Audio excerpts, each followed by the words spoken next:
Thank you for joining us on the Winning at Selling podcast. I'm Professor Scott Plum of the Minnesota Sales Institute, and with me is Bill Hellkamp of Reach Development Systems. Achieving and maintaining the right mindset is crucial to your success in sales. It gets you up before you can get down and sustains you when the process gets hard. But what is the right mindset, and how can I get myself to that position? So clear the mechanism, as Scott and I discuss the mindset of a sales professional and other interesting tidbits on episode 568 of the Winning at Selling podcast.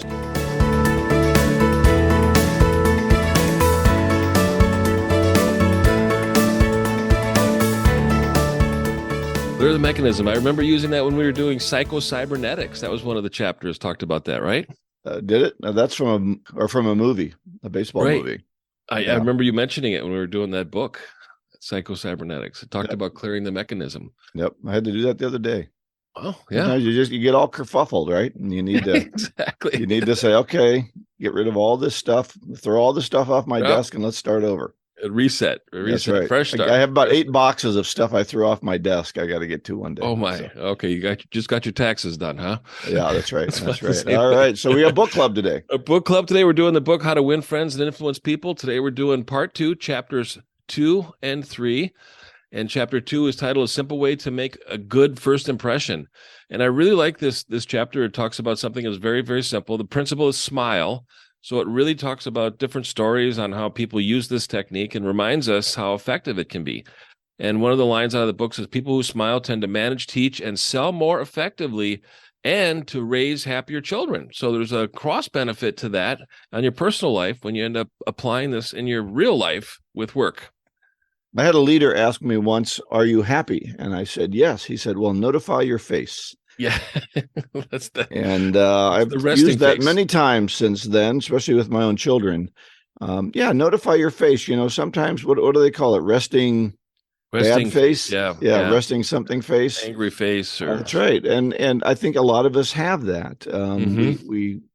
I had a friend in college who, whenever he loved to play piano, and he concentrated so hard, he looked mad the whole time. Oh, wow. Yeah. Playing. Yeah. And so we get into this concentration mode sometimes, and we forget to smile, and it helps to have somebody prod us once in a while and think, you have to think about it. Let's smile. Right. Yeah. Or just straighten out your frown. And turn that frown upside down, Scott. Exactly right. That's cute. That's it. But I noticed on Zoom calls, I got to look at myself occasionally and go, "Well, Scott, you look unhappy. Is the other person thinking that you're sad or mad, or are you glad?"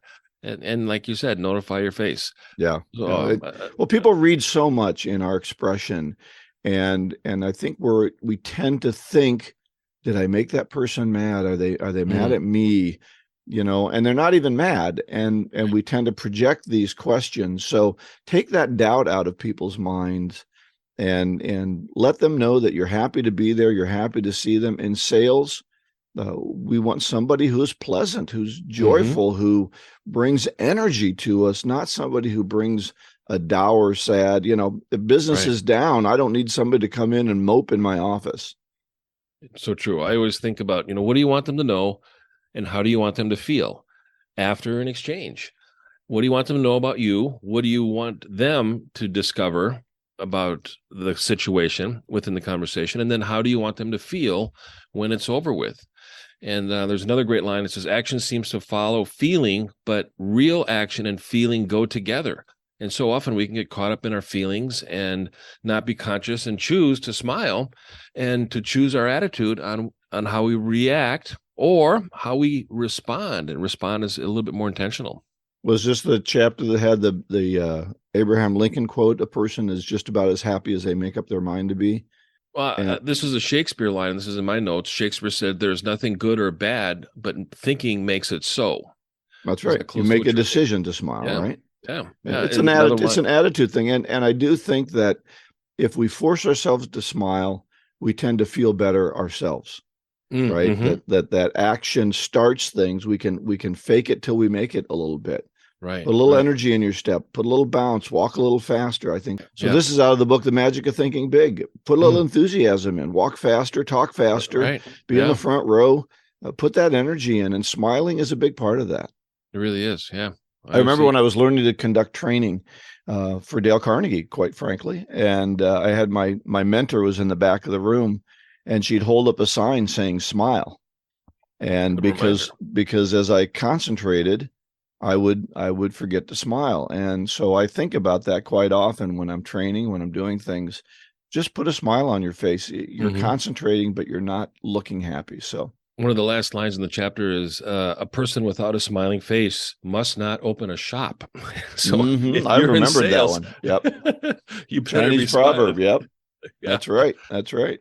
And we've All walked right. into shops of people and we're like, I'm walking Oh out of here. God. I walk in and I go, it ain't gonna get any better. So you might as well I'm just turn around and not walk going to out. make them happy.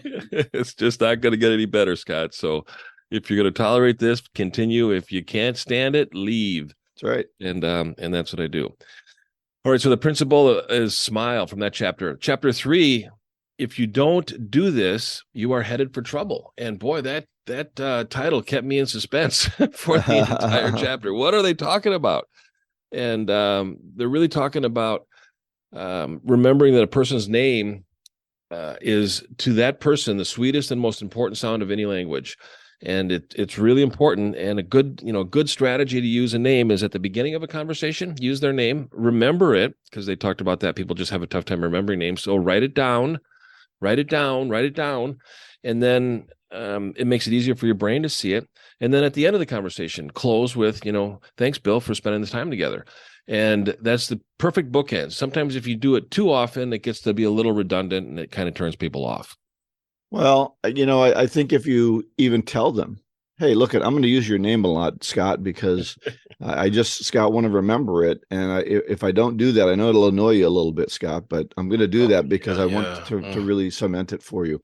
If you tell them that you're going to do that, I think that's fine because that honors them.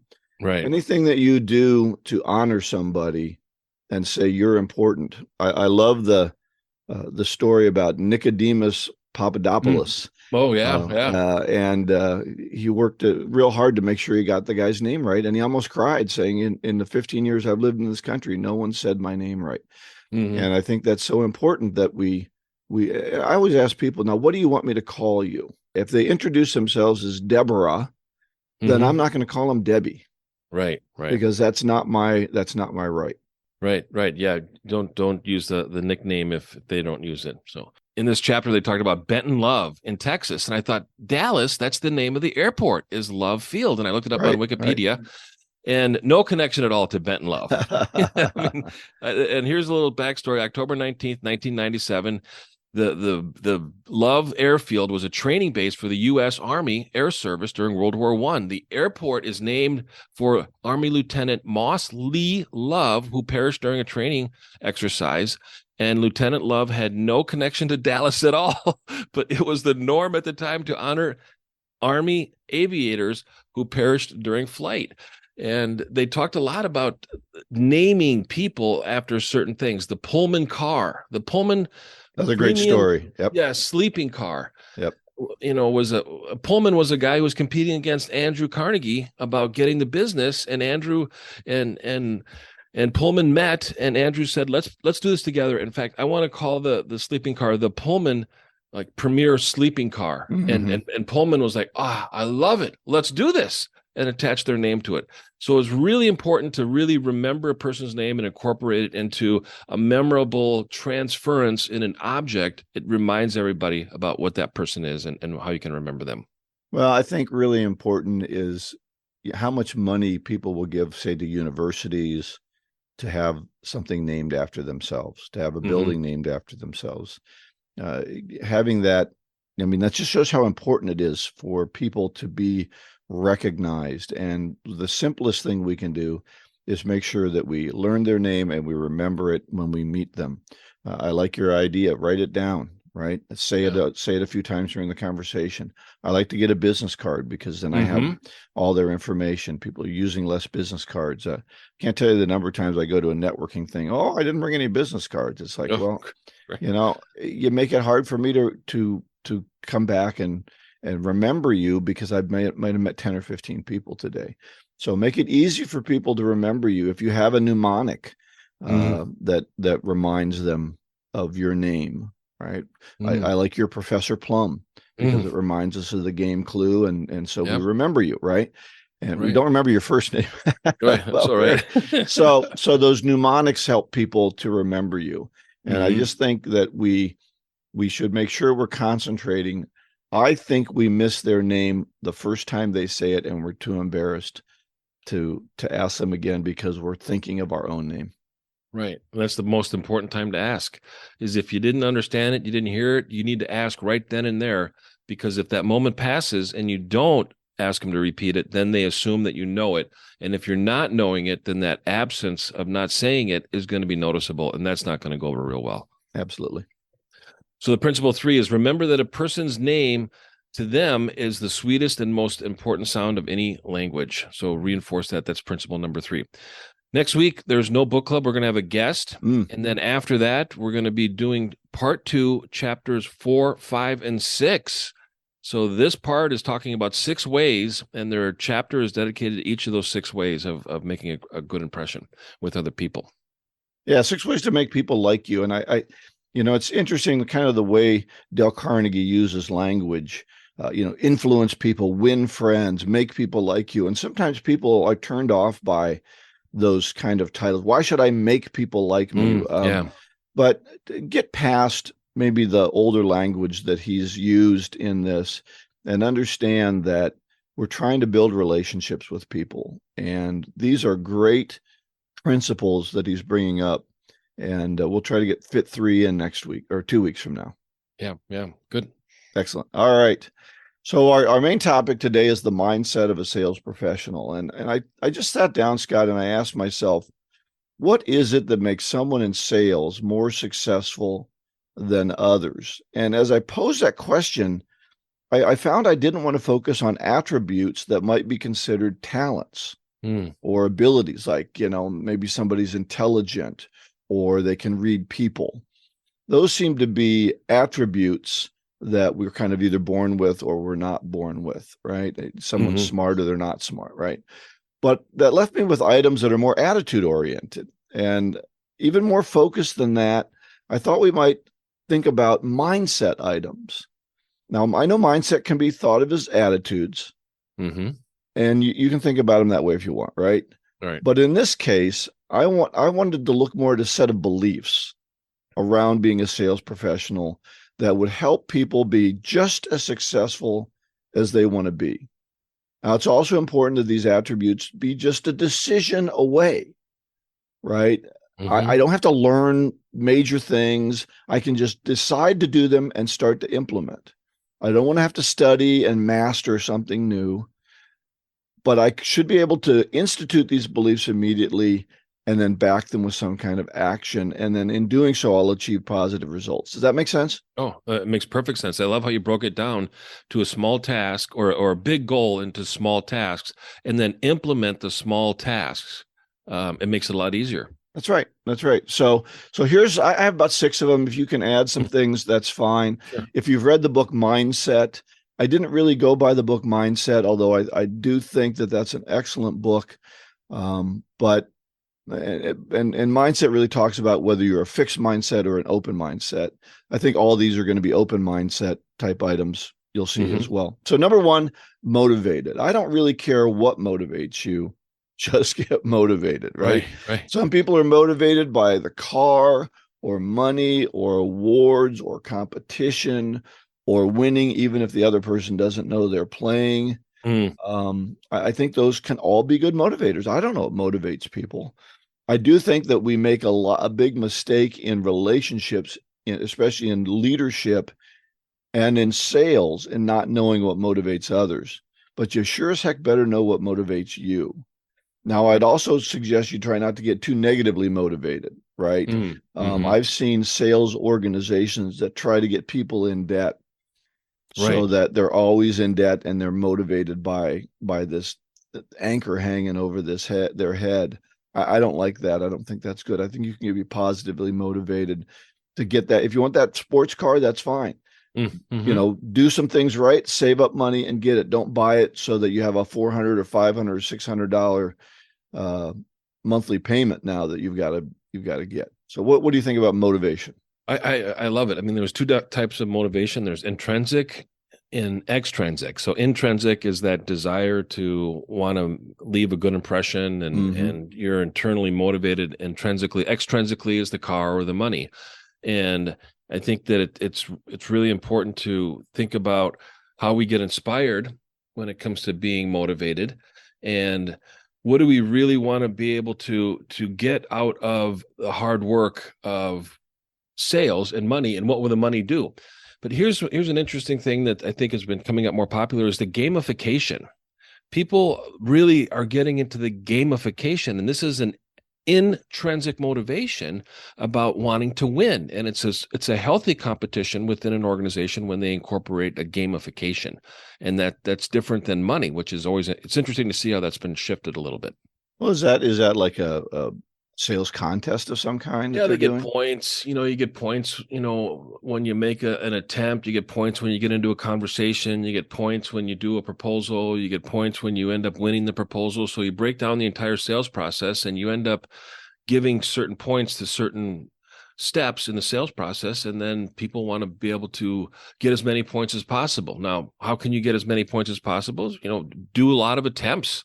Right. The more attempts that you do, the more greater chance you have to closing business and Well, closing and you're sales. giving points not only for winning, but you're giving Right. points for the activities that Exactly. lead to the win. And both you and I have designed those types of Hmm. contests. And as a matter of fact, that's part of our consulting sometimes with clients, is that we design some Yeah. kind of a game or a contest to Hmm. help them win. All right. Right, right. The second one, before we run out of time here, personally disciplined. You're able to work independently toward your own objectives. Maybe the objectives are pushed on you, but you have objectives that you're trying to hit, and you don't need someone to stand over you with a hammer all the time to get those done. Hmm. I think in personally disciplined, you understand and you act upon the activities that will move you toward your goals. Just what you talked about. I don't have a goal to hit $50,000 in sales this month. I have a goal to do 100 phone calls, 10 appointments, whatever those numbers Hmm. are, Hmm. that should get me to that $50,000 goal. And so I understand what those activities are. And then I think the other thing about being personally disciplined is that you're able to overcome feelings. I Hmm. don't feel like doing it today. I don't feel like making those phone calls. I don't feel like doing the things I need to do, but I do them anyway because I have a discipline that says I know the activities I do will lead to the awards that I want to win, whatever that competition might be. Yeah, and this is, is being self-sufficient too. And a lot of people working from home need to become a lot more self-sufficient these days on doing things because they don't have the resources available to them. They have to try to figure it out themselves. And it's a very strong attribute when it comes to interviewing, is that you're very self-sufficient. And you don't need a lot of other people to take care of some of the small tasks. You can do them yourself. And that increases your net worth, so to speak. Well, I think, and that's that ability to overcome feelings, because when I'm working by myself, I don't feel like making those phone calls. So I go and get some ice cream, Right. or there's a lot of other distractions at home. Now we got used to in the business world, getting rid of Wally that comes in with his cup of coffee, or getting through Right. the meeting really quickly, or asking people to, put the noise down while they're trying to make phone calls. We're used to that. But at home, as we moved ourselves more to the home office, we don't understand the distraction. So I got to walk the dog. Well, there goes a half hour. Right. Right. Yeah. I got to, oh, mom's leaving. For me, this happened when I was starting working at home early. Kathy would say, "Oh, the baby's asleep. I'm going to go out and do some shopping." 2 seconds after she, closed the Yeah. door, the baby woke up, and there goes Oh, my afternoon. right. Right. What we thought was a 2 hour nap turned into a 2 minute nap, and Right. there goes my afternoon. So be careful of those. Keep yourself focused, and we do that through personal Yeah. discipline. Yeah. Good The reminder. third one I have is resilient. And what that means is they're able to bounce back quickly from disappointment. Hmm. You just can't stay wallowing in the failure or the mistake or the problem too long. I think that, and this would go back to the mindset book. I think that people with the right mindset, they don't see a mistake or a loss as a failure. They see it as an opportunity to learn. Right. Right. And then they also use those failures or losses as a motivation to do better. hey, I didn't, I didn't close as many sales last month.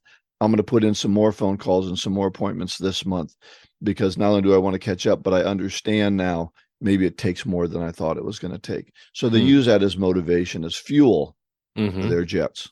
Mm-hmm. It's kind of like Groundhog Day.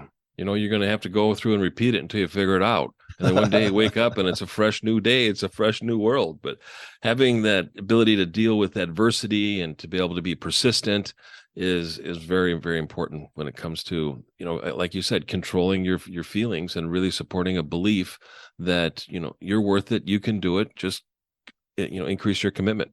All right. I like that Groundhog Day. He didn't get happy until he decided to grow and be better. Right. Exactly. Right. And then he was happy because he started to change himself. But when he just tried to take advantage of it, things weren't working out for him. So excellent. Fun movie to watch. Yeah, it is. Great movie. All right. Number 4, emotional control. Now it's kind of similar to resilience, but it means you don't get too high or too low. You make the big sale. Great. What's next? Just lost a big sale. Okay. What could I have done differently? And what's next?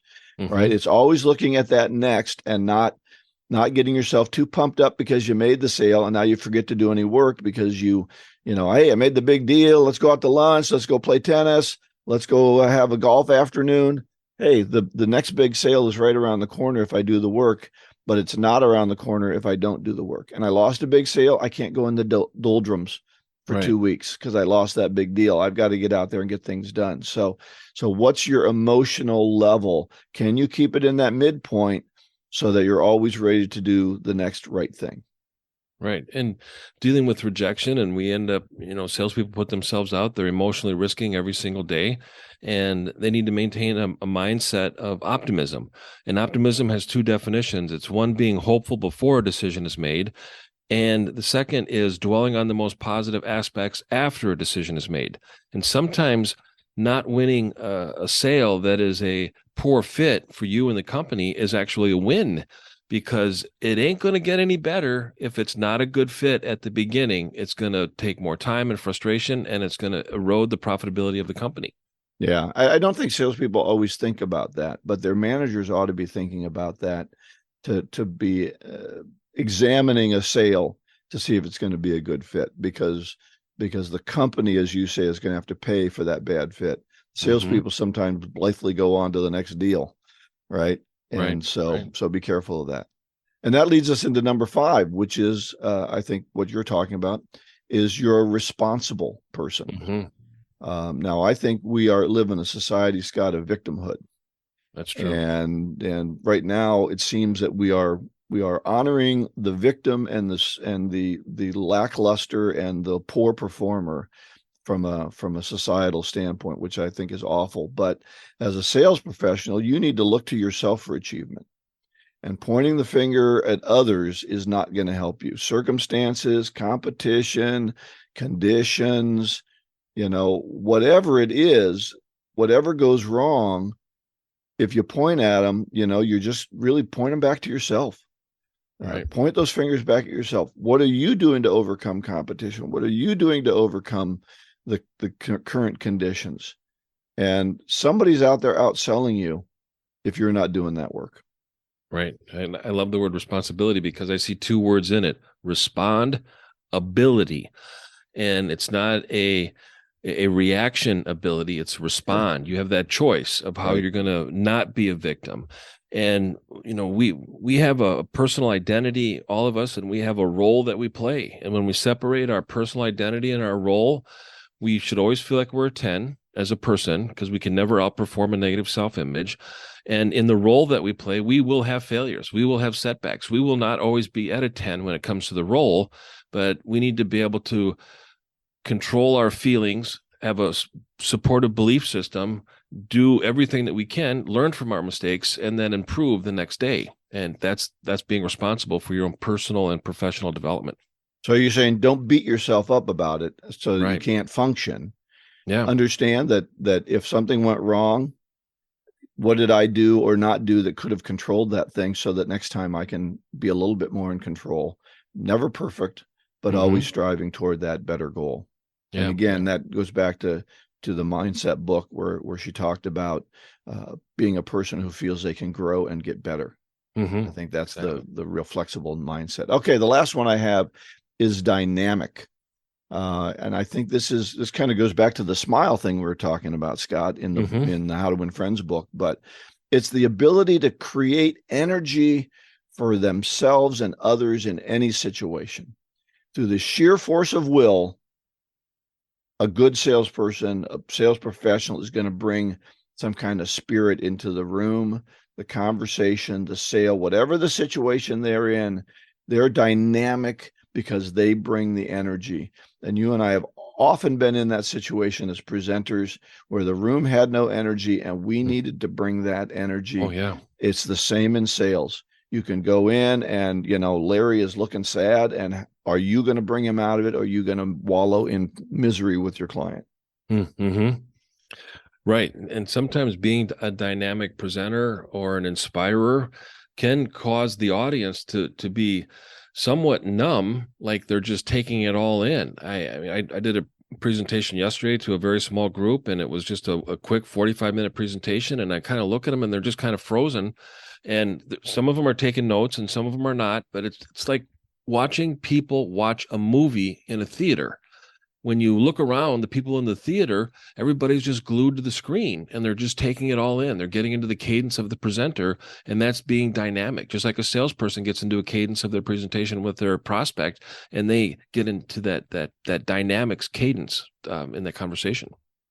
People ask me, well, don't people just, why do we need a trainer? Can't we just watch a video? Can't we just watch something? And I think the difference between a good salesperson, a good trainer, is interactivity. They get the other person involved. When I go up to present, if I'm presenting and I'm not getting interaction with the audience, I might as well be a video. If I'm a salesperson who goes in to make a pitch and I'm not thinking about their needs and asking them questions, I might as well show them a commercial. Yeah. I'm not adding anything to it. It's the interactivity, and maybe AI is going to be able to do that. But up until now, the thing that separated a live presenter, a live salesperson, a live person was that ability to respond and interact with that other individual.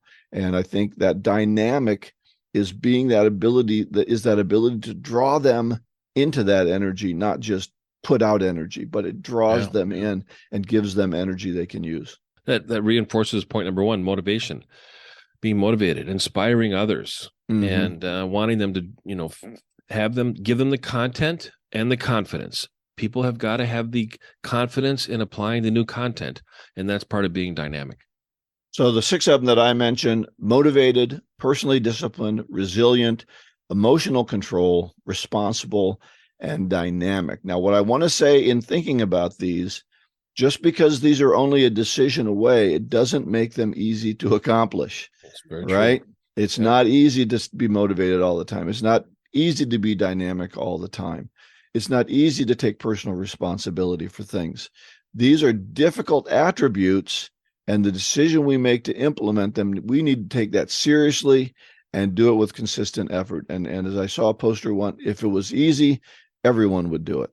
Right. And so these are not easy. People don't do these, as you know, in your life. So make a decision to pick out one of these you want to get better in and go out and do something about it. Don't just think about it. Great topic, Bill. Our golden nugget today is vision without execution is hallucination. I thought that was appropriate for our feelings and action. And that's by Thomas Edison.